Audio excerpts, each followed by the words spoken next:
আচ্ছা আপনার গার্লফ্রেন্ড নাই? তোমার অবশ্যই মিথ্যা কথা বলতেন না, আর ওকে গার্লফ্রেন্ড কিন্তু আছে। তাই? আচ্ছা ঠিক আছে, আপনার গার্লফ্রেন্ডের ছবি দেখান তো আমাকে। ধ্যান যেত না, কেন? মুখ দোষ লাগবে, ধ্যান যেত না।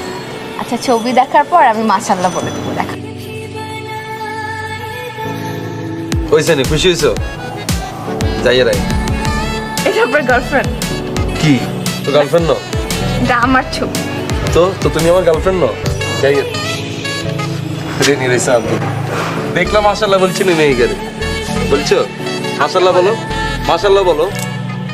পারবো না। মাশাআল্লাহ।